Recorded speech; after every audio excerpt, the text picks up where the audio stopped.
podcast is part of the Sports Social Podcast Network.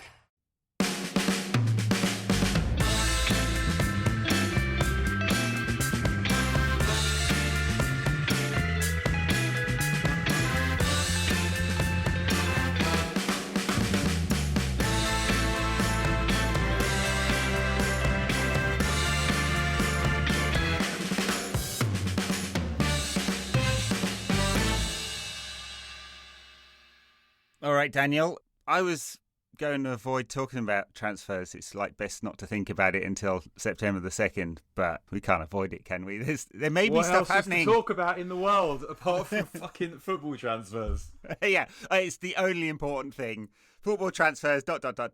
war, famine, inflation, much lower. The ruination of the democratic world, yes.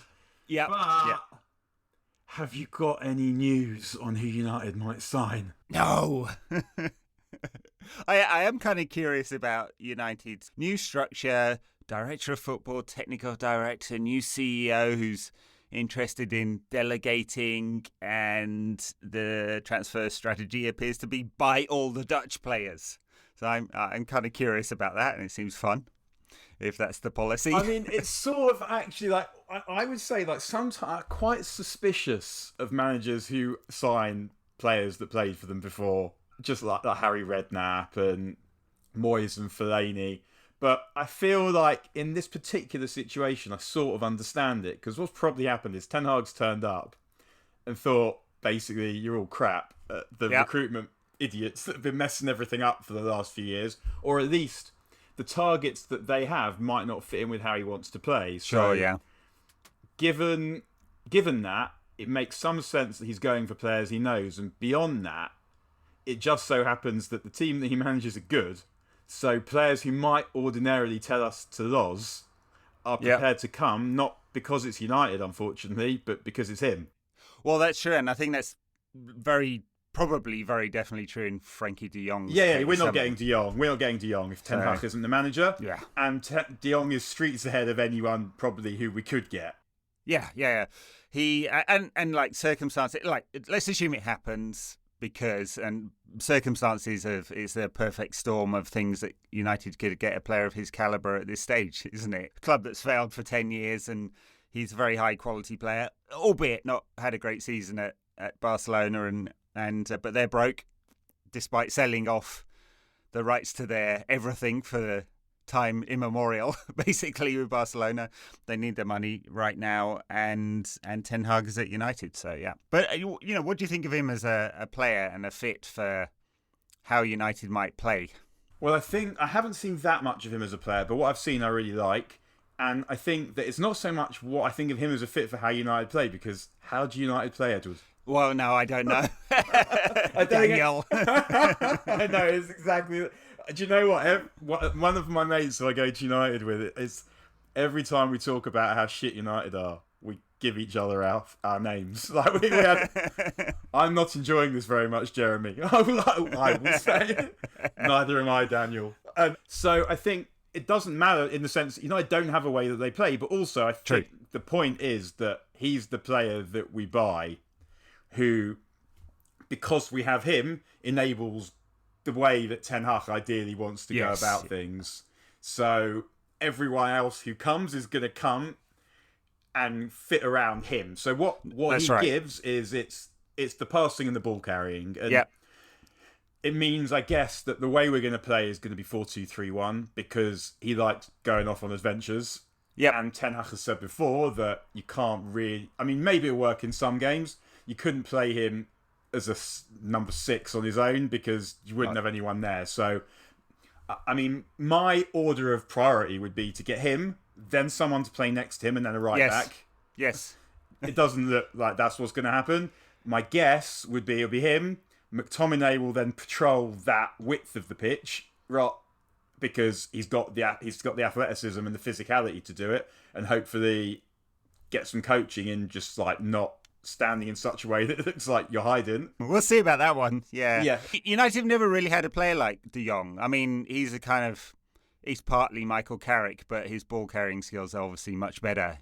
And in that He's a great passer and he likes to play from a deeper position. And he's press resistant. I mean, that was the thing with Carrick, is that he was a good player, Carrick, but ultimately, pretty much, if you said to me you can replace any player in that team, that 08 team, I might start with Wes or I might start with him, but I definitely wouldn't start with any of the others. Sure, Which I'm not saying Michael Carrick wasn't good, blah, blah, blah. Yes, I have watched the football match before. I know that Michael Carrick, all the rest of it. That missed penalty at Burnley in the beginning of 09-10. However, I do can't forgive him for that, yeah. I do still have a grudge over that one. But what De Jong gives, as you say, it's the ball carrying, it's the speed. I don't think he's as good as a long passer as Carrick was. Sure but thing, I think that if we had him, it would make quite a lot of difference to that pathetic, crumbling, weak, lax, tame, revolting excuse for a midfield we've been watching for the last bit. But it's just I don't understand why we wouldn't get another player. Just the way the thing. Yes,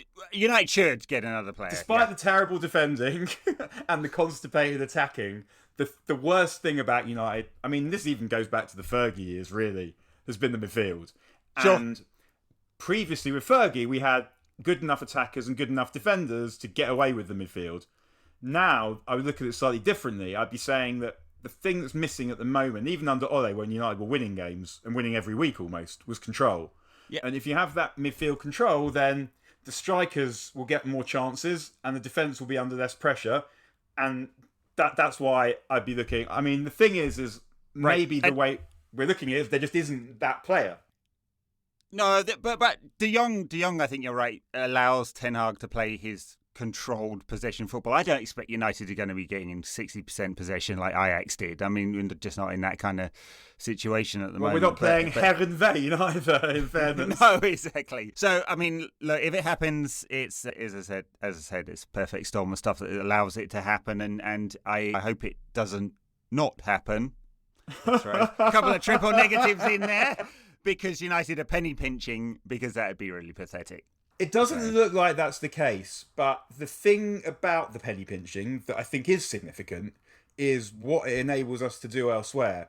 Sure. It feels like De Jong's going to happen, and Barca are going through all the nonsense posturing currently that they do. They need for their fans more than anything else. But the problem now is that we still want these players out at Ajax, and in the time that we've been fannying about with De Jong, they've lost Gravenberch on a free, and Mazraoui and Allaire have gone for money. And that means that Mazraoui is a free as well, wasn't he? Was he end of his? I think it was the end of his contract. Yeah. I think you might be right. But anyway, they've sold Allaire for money, and that means that the price for Martinez and Anthony is significant and more than it would have been, because we're now saying, well, actually, you should lose half your first 11 because we want that. No, that I think that's right, and the fannying around does lead into that. And United in the past have been guilty of that and ended up overpaying for players. I mean, Fellaini, as you mentioned, being the case in point that set the train rolling, didn't it? So, what do you make of Tyrell Malacia? I don't know if I'm even pronouncing that right, because I remember him in one game, and that was the conference Europa final, the conference final. Yeah. I mean, I've watched the same YouTube compilations to bad Europop as everyone else has. He reminds me a little bit of Everett, actually, in the way that he plays. He's fast and strong. Aggressive going forward. Really good recovery pace. Good going forward, but not definitive, I would say. Although, I guess, if Everett had been allowed to go forward for corners a few years previously, instead of watching Rio Ferdinand go up to do absolutely nothing almost all the time, he'd probably have quite a lot of goals. We didn't discover that he was useful in the air from set pieces until quite late on. But I think that he's a signing we didn't exactly need relative to other signings, but I imagine what happened is that Ten Hag thinks he's brilliant, and for the amount of money that he costs, it was just had to be done. And probably get a similar feedback for shipping Tellez out, who really needs to go. You're swapping one for the other. Tellez probably on more wages than Malacia's on now. So that Tellez is with Mendes. Mendes is usually quite good at finding places for his players to go if they're not wanted. So I mean that makes every bit of sense. We'd obviously I'm never gonna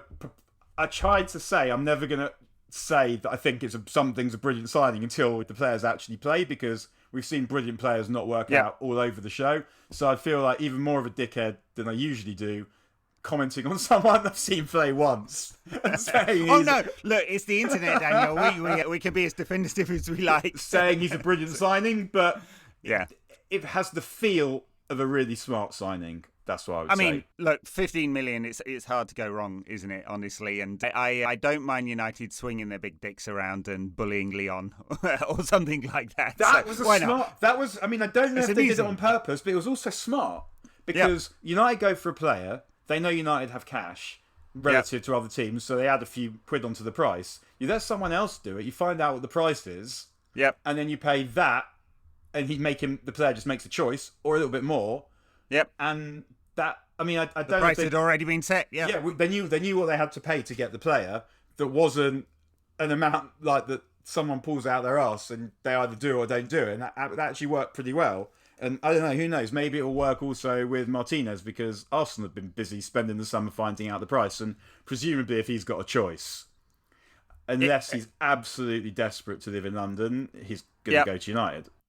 I imagine so, and it seems like that's the noise. I mean, again, talking out my arse here, but seems like it's the choice. Yeah, Martinez, I mean, he's obviously like very comfortable on the ball and left-footed, which gives United a better dimension on that side of the defence. I mean, he's a short little fucker, though, isn't he? I mean, he's not big, and the Premier League isn't what it used to Robert be. Wadlow over here. Yeah. There's one for your Guinness Book of Records, the 80s children.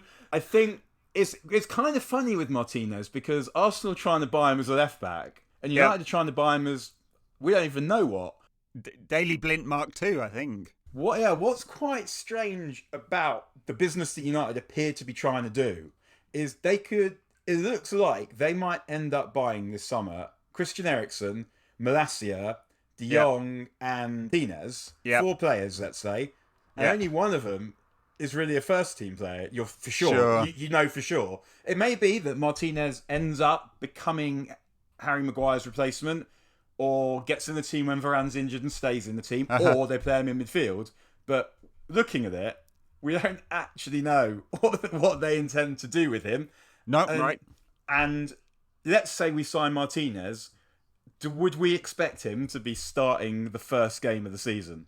I don't think so. No, I think he'll start with Varane and Maguire if fit, which is a big if, isn't it? Why are we signing? Why would we? What are we? I mean, we don't. I don't expect you to answer it, but why? What are we signing him to do? And I'm not saying he's not a good player. Like I've seen him a couple of times, and ultimately, I feel like Ten Hag has a good idea of what a good player is, probably because Ajax are a good team and they've beaten other good teams, so he should have some knowledge of what it takes. So it's not a comment on his ability at all. I'm just wondering what we would want him to do. I think he wants 4 defenders who can slot in, and he has no faith in the ability or fitness of Eric Bailly or Phil Jones. And they're trying to find clubs for either or both of them, and that's it. That's fine. But he may be first replacement. But you don't go and spend 40 million sheets on someone to be 4th choice after Lindelof. We're buying him. We're buying him. I mean, Lindelof looks shafted, actually, really, as a United player. But what's he going? Why are we signing Martinez at this point? Like, I'm not saying that Ten Hag. I'm not saying why are we signing him. Are we signing him to replace Maguire, or are we signing him to play midfield? Because ultimately the answer has to be one of the two. Because surely, like, Lindelof is a perfectly acceptable 3rd choice centre back. Yep. We're not signing him to be in front of Lindelof or to be after Lindelof. Presumably, we're signing him to come play in the team, or else what's the point? Because the first 11 needs such work that are we spending 40 million quid in theory on someone who might be the first choice centre back in 2 years? No. It's a fair point, and it might just be that United are being opportunistic in this idea that suddenly our recruitment team, which has been completely revamped, scouting team again revamped. They've actually lost a lot of scouts, and the new director of football, John Murtagh, are not quite as ready as perhaps they'd like to say that they are, right? And they're falling back to Ten Hag's preferences and supporting the manager, which is fine to support the manager. It's just United have done that to greater or lesser extent every summer for the last 9 seasons, and this is why we have an absolute Frankenstein of a squad. Because because they were trying to sign Timber. So what we're saying here, we're saying Timber is better. I don't know. And Timber made some sense because obviously he could also play centre back in midfield, but he could also play right back. Sure. Whereas Martinez can play left back, but we don't require that. So I don't know. And 5'9" Argentinian centre backs. I would immediately think of Roberto Ayala, who I loved, who Fergie tried to sign, and he could have played centre back in the Premier League. He would have handled. Gabriel Heinze did it. He ungrew on me. I thought he was good at the beginning, and then turned out he wasn't. Yeah. But I feel like Ayala would have handled Chris Wood and Wout Weghorst quite comfortably.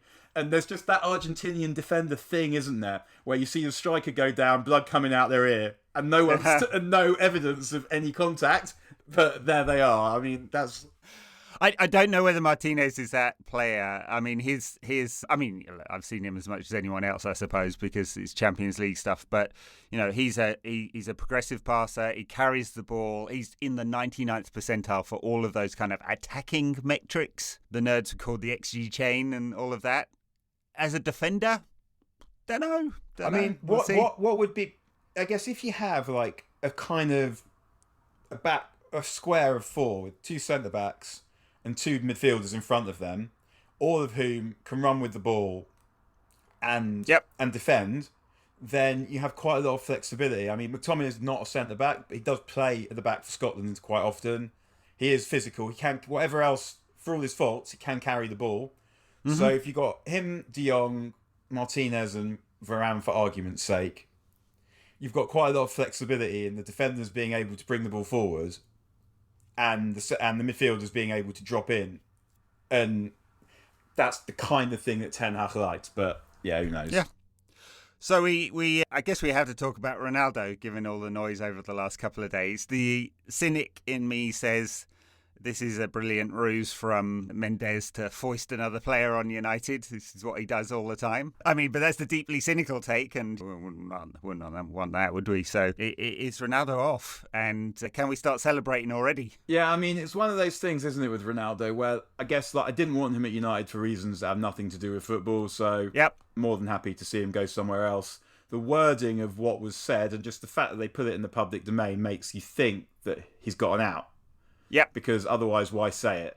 Because you just end up looking stupid. He'd lose a lot of faces. When you can't when no one wants you, and also, who would want you at this point? Who would want you at that money? Almost no one. So you must have someone who does. I don't know who. I mean, it's not. I couldn't pick the club. No, I mean the only one you think it might be would be Bayern. But how would it be Bayern? If Lewandowski is done to Barcelona. But why would Bayern want Ronaldo?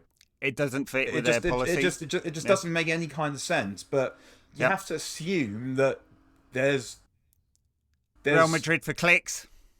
Or, this sounds so ridiculous what I'm about City. to say.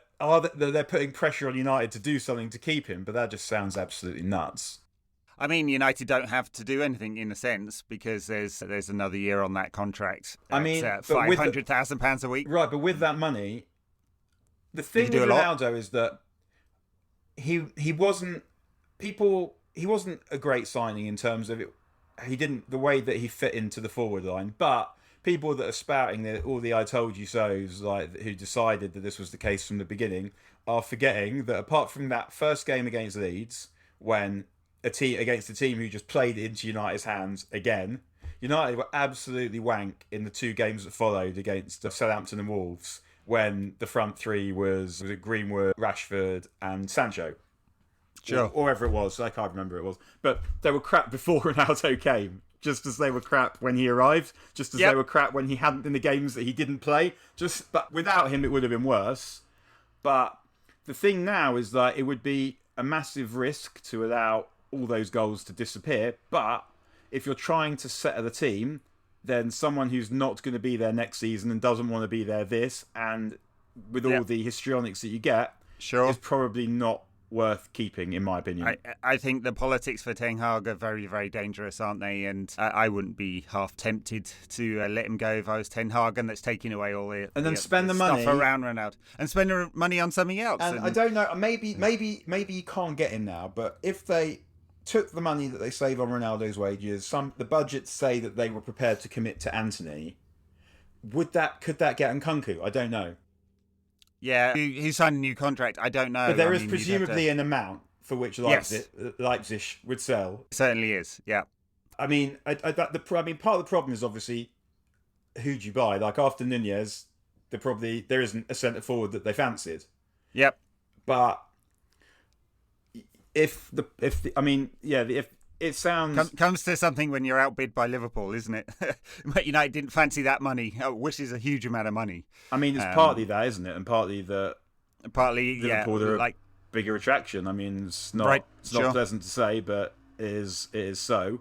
The risk of losing Ronaldo, of course, the goals he will score because he'll get another 20 goals or whatever, and you cannot guarantee any of that coming from Rashford or Martial. I mean, Martial, who has no market and they can't get him out, so they'll probably end up keeping him. Well, that was the problem with that loan, wasn't it? That loan was in the end a massive disaster because it turned out that we needed him. Yep. First of all, and we might, who knows? I mean, we might have made the top four if we'd have kept him. Not because I think he's good, but just another body. Once Greenwood left, would have helped and might have won us the game against Burnley or some of those. There was that period of tight games when they actually were playing okay, sort of after the new year, just after they lost at home to Wolves, where another body might have helped. But so it's partly the fact that they could have used him, and also just he was crap at Sevilla, so he played himself out and move anywhere. It's amazing. The same story sort of came out, not just that he was crap, but that he just didn't seem to want to be good. I did laugh. There was, again, stupid internet gossip, a story coming out that said Ten Hag is really impressed by Anthony Martial, and the cynic alarm in my brain started ringing very loud at that moment, going, oh no. Yeah. Oh no, they're going to give him one more chance. Well, that's the thing, he can be impressive. On anything else. Yeah, I guess so. It is kind of it's all stupid gossip and fun, and we don't know whether any of this will actually come off because none of it's been done. Although it looks like Malacia is almost there, and De Jong should follow shortly. I mean, so what are we going to do at right back? I don't get this. I've no idea, and neither of the players fit a Ten Hag profile. I mean, Delo maybe as an attacking player, he's no Mazzari, is he? And he's definitely not a Hakimi. Unless he thinks. And Wan-Bissaka, they just have to get out because he's never going to play. Yeah, I mean, they apparently have told him to go, and what's his name is also Laird is back. Yep. So I guess there's a possibility as a look at him before deciding what to do. I don't know, but. We don't sign a defensive midfield player. I can understand what the workaround might be. At right back, there's none. I don't know what it would be. Yeah, I mean, another season of McFred being first choice is not exactly what anyone wanted to see. Not something what I thought we'd see, but if we can get De Jong, that makes it more acceptable. It's just. Sometimes it feels like we're always going to be one player away or two players away.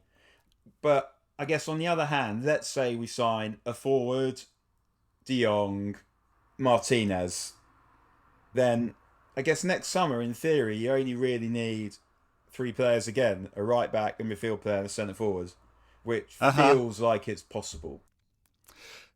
Yeah, the right back is a real mess, though. If you look at the position where Sancho got the ball on the left versus he got the ball on the right, it's going to be another season of Sancho. And as he's starting on the left, maybe we assume that he's doing that. I guess it depends. Collecting the ball on the halfway line and trying to drive it forward himself. Depends who the forward is. I mean, I think if Antony ends up being the forward, I'd probably be tempted to have a go at Rashford through the middle again. I mean, it did feel like he'd found his position on the left, but I mean, we don't really have options, do we? So no.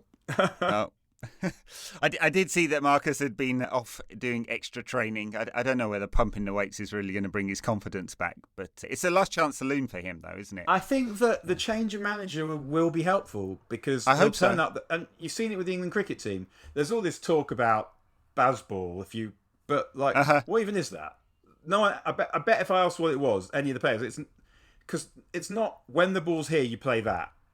Or when it isn't, you leave it. Like no one, I doubt there are specific instructions being given about what to do in specific circumstances. It's more go out and play it as you see it, and just someone new comes in when it's on its arse. Someone new and positive comes in, and it immediately goes up levels. And it's not really about the mechanics of the sport at all. It's about the mechanics of the human mind and the mechanics of the collective. And these aren't dreadful players. I mean, obviously we enjoy hating them, but we've seen them. we've seen them be good. We know we're talking about the footballers here now. Yeah, if you look like some of the goals, not even some of them, the goals United scored under Ole, they scored some unbelievable goals. Yes, they did, and not a few. Absolutely loads of them. We can talk about lack of style and lack of patterns and all the rest of it, but when it clicked, it was it clicked. It clicked. It was really good. Sure. And these are the same players with a better coach. Yep. And you'd hope that coaching provides an uplift. I just don't. I don't think any of us buy into any kind of notion that enough is alone. And that alone, that uplift in coaching standards is enough to drive the team forward. But like maybe we're wrong there. Maybe you actually are able to reset it and say, look, these players took United to second, with the caveat that Chelsea and Liverpool had dreadful seasons that season, and with the addition of some control in midfield and something else in midfield that allows United to win the ball, whether that's a different way of playing or a different player, that United are good enough to overtake not a great Arsenal team and the Spurs team that we'll see. But it's still, as it stands, even with the players we think are coming in, I wouldn't put much money on United making fourth next season, but we'll see about that. And we've got no idea how it's going to take, but it should get quite a lot better. And I mean, you look at like the signings that basically the teams were probably competing with, Arsenal and Spurs have made. Spurs have made real Conte signings, like workman-like players that are never going to be good enough to get them beyond the top four. Where someone else might have spent, like, you spent 60 million quid on Richarlison, he might not be a first choice. Deal. Yeah. Surely, if he's not going to be a first choice, because Kulusevski is going to be the third attacker, then surely it makes more sense to speculate half of that on someone who's 22 and hope that they go on to be miles better than Richarlison. And Richarlison's someone who 3 or 4 years ago I thought looked like he had some raw materials to go on and be really good. But very rare you see someone improve at 25 from where he is to where he'd need to get to be worth 60 million quid. It does feel like a bizarre deal, but obviously Conte is not confident that, or is. You can understand the concern that Harry Kane gets injured again. I think, especially post World Cup, or Son is aging as well, or I think there's also a 5 subs thing so here. on.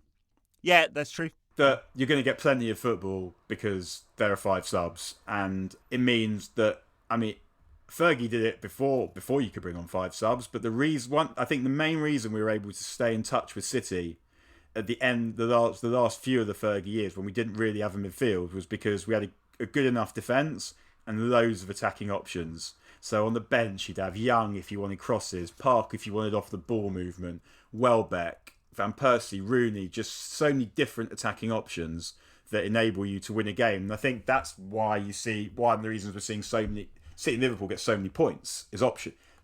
Liverpool not so much until last season because they haven't had such a big squad until then, but those attacking options, players you bring off the bench against tired, mentally, physically tired defences who has changed things from what they were like before. Right. And so the 5 subs makes signing another attacker for Spurs signing another attacker make more sense, But Yep. I still like And, that and one. depth of squad does matter, or at least the difference in quality drop from Of 11 course. to 16 matters. Yeah. What do you make of Arsenal's prospective transfers? I know nothing about Fabio Vieira, I have to say. Matt Turner's a decent keeper. Me Plays neither. here in the States. Jesus, so I always kind of liked because he was the worst centre forward I felt like we could legitimately expect City to have. Yep. And I'm not saying he's a crap player; he's a good player. But with all that money Do you spent, think he's going to play through the middle at Arsenal? I guess he is. I mean, he's been much better off the right for City. I'm sure he's but, been signed as a centre forward to press from the front and try and score 20 goals. Yeah, I'm sure that's why. And I mean, lots of other managers wanted him. And like when you talk about football, and someone who is in the media, I guess, I don't always do this myself, so I'm chastising myself when I say this, but I try and do it. Is we don't often start from the position that Mikel Arteta, David Moyes, Ole Gunnar Solskjaer, whoever the fuck we're criticising, know more about association football than we do. But what are you saying? A couple of chaps spouting crap on the internet don't know what we're talking about. Yeah, exactly. So if Mikel Arteta and Antonio Conte want a player, and Pep Guardiola rates him as well, he's probably an all right player. Let's be real. But do I think he elevates Arsenal massively? No. However, they didn't score enough goals last season. They will get more goals with him. So it's a good signing for Arsenal, but it's not a signing that makes me think, oh no. And it's not someone, even if you took out the City factor, it's not someone I would have wanted United to sign. I'd be wanting someone better than him. And over at Chelsea, I guess they're clearly ahead of us in terms of quality at the moment. They've lost about 97 defenders. Looks like They've they're got trying work to to do, Chelsea. They've got work to do, and without Granovskaya, they've got a brand new recruitment head. They've got people that don't know anything about running a football club. Yeah. Well, I mean, I did have a chuckle at the idea that Todd Bowley, the new has appointed himself director of football. That made me laugh lots. I don't know how true it is, but I'd like it to be true. They've got a lot of work to do defensively, and they don't score enough goals. If they spend the money on Delight, it's good, and they didn't score enough goals. They also don't, which is why they're a good cup team, because they keep a clean sheet against anyone with the defence that they had previously and find a goal from somewhere. Yep, and they've shipped out £100 million striker. Yeah, whatever work anyone else says about Ole, he had Lukaku pegged. He did. But the problem is obviously it means we can't rely on Chelsea. And I was talking to a mate about this earlier today. Usually, I've known which disgusting scenario I prefer. Not now. I'm not sure, because I very much don't want anyone else to win 3 titles in a row. But I'd like this Liverpool team to finish with no more than the one that they've got already. Yep. And there isn't an alternative option ultimately here. It's one or the other. Like the beginning of last season, some people were able to pretend that it might be Chelsea. Even after a couple of months, I was almost getting around to pretending it to myself that the standard of attackers in the league was quite high, so the most solid team is top, which they were briefly. But yeah, that's not happening this season, and it will be one of the. No, other. I agree, and it's very sad. A month before 6 weeks before the season kicks off, that we're already dooming ourselves to picking from one of Liverpool or City. I guess, look, with Ten Hag coming in, I feel like I can focus on the new United at least for 6 months or so before that kind of honeymoon period wears off, and I can get back to saying the shit again, which inevitably we'll be able to do, I think. But yeah, the thoughts that Liverpool or City are guaranteed to win one or t'other wins the Premier League and both will be in the mix for the Champions League again is not it's not awesome, is it? And are Liverpool stronger? I mean, Mane's going to be a big loss for them, but they already replaced him with someone who's had 6 months to bed in, who is a quality player. I mean, and they've signed someone else. Yeah.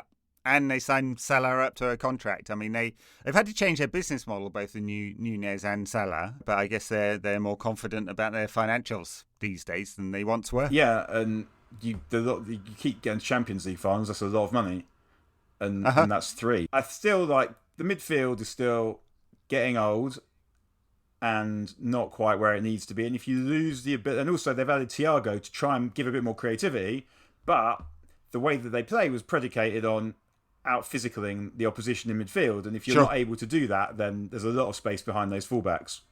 Which actually, so Liverpool Champions League final, this was a rare sparkling moment in a Dour season. So one of my best mates, a girl I've been friends with for 30 years, her dad's Scouser and goes to the games and whatever, and she married another one of my oldest friends, which is actually quite helpful when your friends marry each other, because otherwise you've got no control over who your friends might bring home. But so when they marry each other, this is actually to be celebrated. But so they made their daughter's bat mitzvah the weekend of the Champions League final. So the grandfather, my friend's dad, he couldn't go. His sons went and flew back in time for the thing, but he wasn't allowed to go, so he didn't go. And so we've been arguing about United and Liverpool for 30 years. But never did I ever think I would get to watch Liverpool lose a Champions League final with him. Yes. But I did. Beautiful moment. It really was. And the funny thing was on the Friday night we were chatting, and I was saying that obviously I know Liverpool are good and I think Klopp is brilliant. But of all the great teams of the Premier League era, were they to play, in my imagination, one of Fergie's great teams, they are one of the teams I'd be most confident United would batter because of that space behind the fullbacks. Yeah. And then the goal went in. And it's always the weakness, and that's exactly how Real Madrid scored. Yeah, so I didn't say anything for 5 minutes, and then I was like, do you remember I told you last night about that space behind the fullbacks? Mm-hmm. I did mention it we had Chris Etchingham on the pod the other week, and he brought this up, and I did find it very funny. On the morning of the Champions League final, Guardian profile, your mates at the Guardian there, Daniel, profile of Alexander Arnold with a headline, "I see some things others cannot see." Except for Vinicius Who's Jr. Who's Lino? Still a beautiful, with the sword of omens. a Beautiful moment. No, I mean, and that's he's an excellent player, Alexander Arnold. But if you're game planning to play Liverpool, he is the guy that you pick as where it is, and that's why he doesn't get picked for England. Not that I think Gareth Southgate is particularly someone, even though yes, he does know more about football than I do, who I think manages it. Are you sure about this, Daniel? I saw England's games recently. Are you sure about this? Well, he manages England like he's managing Borough. He really does. But Reece James is someone who gives you balance, a bit of both. So Kyle Walker gives you the recovery pace, but if I was picking, Reece James is the one that I would want to sign, 100%, and the one that I would want to pick every time because he gives you both. He's obviously not as brilliant going forward as Alexander Arnold, but he's really good. And he's much better going forward, much better going backwards than Alexander Arnold, and as good as Walker. I think he is the best of the right backs, quite comfortably. I agree. Maybe United can sign him. Oh, no. All right, Daniel, I'll let you go because I know you're covering some kind of sport, or you're on the telly somewhere this evening, and enjoy that. What commentary are you giving us? I am going on. I actually can't remember what channel I'm going on, or what it's even called. But I'm going on something to talk about Ronaldo. Very nice. Very good. Babe Station it is then. Enjoy that. Does that still exist? I don't know. I have no idea. Don't follow these things. But there you go. Another one from our youth. Oh, gosh. Yeah. And the free 5 minutes on live TV. Not live TV. Perfect. Quality programming, much like this here podcast. No. We'll be back. I've got a couple of interviews lined up for the summer, and then we'll do some commentary now and again, I imagine, on transfers coming in and out. But thanks for listening, everyone. Love it. Bye, everyone. Great stuff. See you again.